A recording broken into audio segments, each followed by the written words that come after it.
Let's answer this crucial question. Is Santa Claus real? Before we answer this, make sure that you like this video, subscribe to our channel if you haven't already, and hit that notification bell if you don't want to miss any of our videos. Okay, so every year around Christmas time, people decorate their homes with Christmas trees, lights, and all sort of decorations. There are multiple Christmas parties to attend with loads of music, food, fun, gifts, and one main character.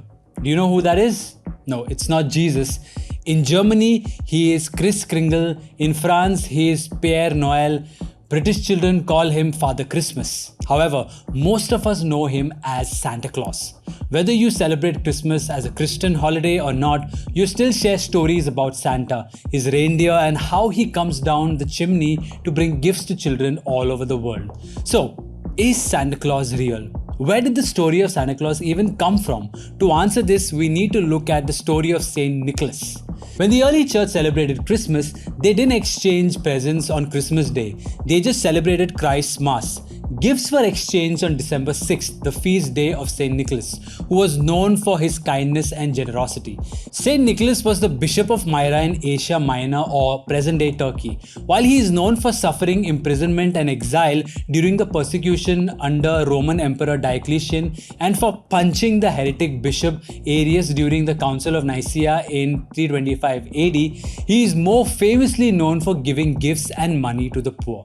Despite losing his parents early in life, he became a wealthy young man due to substantial inheritance they left him. Instead of spending all that money on himself, he used it to help others. According to one popular story, one of his neighbors was a widower who barely had any money. He had 3 daughters that he needed to get married, but since he had no money to pay for their dowry, he was planning to sell them into prostitution.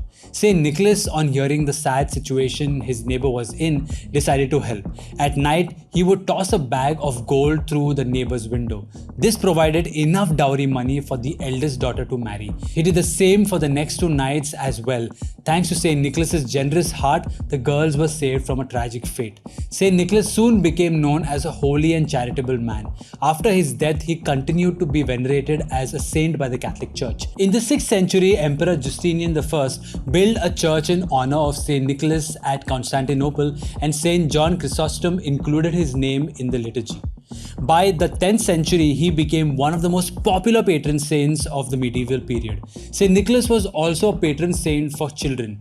There were many stories about how he protected children from harm. According to one such story, 3 students were robbed and murdered by a wicked innkeeper who kept their remains in wooden pickling tubs. St. Nicholas, who happened to be at the same inn, was informed of the crime in a dream. He immediately confronted the innkeeper, who showed him where the bodies were.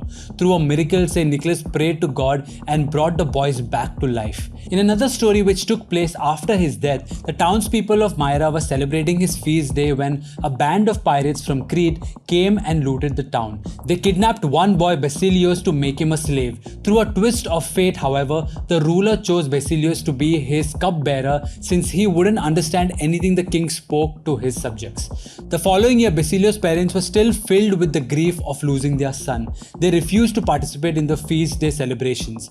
Instead, his mother went to pray quietly in a room to ask God to keep Basilios safe. Basilios, who had been in the middle of his duties, found himself suddenly taken away from the king's court. St. Nicholas appeared to him, blessed him, and restored him to his family.